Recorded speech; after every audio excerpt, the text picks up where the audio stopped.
xulka kubadda cagta ee 17 jirada ee Soomaaliya ayaa dib dalka ugu soo laabtay kuwaas oo lagu soo dhaweeyay garoonka Aadan Cabdi International Airport.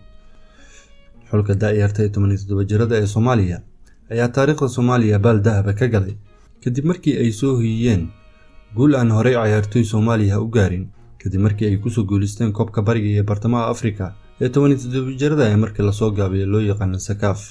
soo dhaweynta xulka qaranka waxaa ka soo qayb galay wasiiro ka tirsan dowladda federaalka Soomaaliya, xildhibaano labada aqal, gudoomiyaha gobolka Banaadir, xiriirka Olombikada, ehelada iyo asxaabta ciyaartoyda iyo taageero ku faraxsan guusha ay u keeneen wadankooda.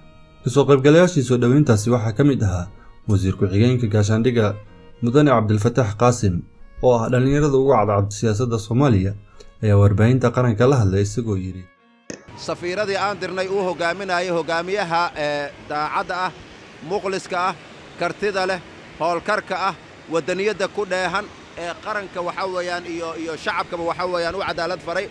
Macallin Nuur Amiin runtii waa uu ka farxiyay shacabka dhammaan kooxda ayadoo aan kala reeb lahaynna waa u mahad celinaynaa xukuumadda federaalka Soomaaliya iyo madaxweynaha jamhuuriyadda federaalka Soomaaliyana kooxadan wuxuu ugu talagalay maadaama guul qaran ay soo hooyeen taariikhdana baaldahab ay ka galeen inuu dhiirigelin weyn ka duwan dhiirigelinadii hore. guushan oo guushii ugu horeysay oo nooceeda ah ayaa ka farxisay dhammaan ummadda Soomaaliyeed taasoo dhalisay hididiilo dhanka isboortiga ah. inkastoo xiriirka kubadda cagta ee Soomaaliya marar badan lagu eedeeyay musuqmaasuq iyo wax isdaba marin, hididiilo noocan oo kale ah waxay dhacday 2 sano ka hor kadib markii xulka qaranka ay ka badiyeen xulka Zimbabwe tartankii African Cup of Nations.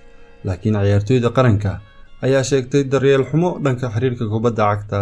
xiriirka kubadda cagta ee Soomaaliya ayaa sanadihii la soo dhaafay ku dhameystay isqabqabsi xagga hoggaanka ah ayagoo isla markaana dayacay ciyaartoyda xulka qaranka.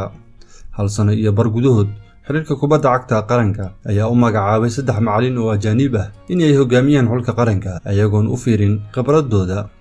kulmadii ugu dambeeyay oo caalami ah oo ay dheelaan xulka qaranka ayaa iyagoon 9 bilood wax jimicsi oo wadajir ah samayn looga yaray xulka qaranka isbuuc ka hor tartankii kooxaha xulka qaranka Carabta. ciyaartoyda qaranka ayaa soo bandhigay ciyaaro wanaagsan balse waxaa ka muuqatay isfahmi la'aan maadaama aysan wada jimacsan in ka badan 5 maalmood ka hor ciyaartii koowaad. isku soo wada duubo xiriirka kubadda cagta ee Soomaaliya waxay haystaan fursad dahabi ah oo ay ku sixi karaan qaladadooda maadaama ay haystaan macallin Soomaali ah oo khibrad heer sare ah leh iyo ciyaartoy daayar ay ku dhisi karaan mustaqbalka kubadda cagta ee Soomaaliya. Macallin Nuur Amiin ma u qalmaa in loo magacaabo inuu hogaamiyo xulka qaranka? fakarkaaga waa muhiim. please comment-iga nagu reeb. mahadsanidin.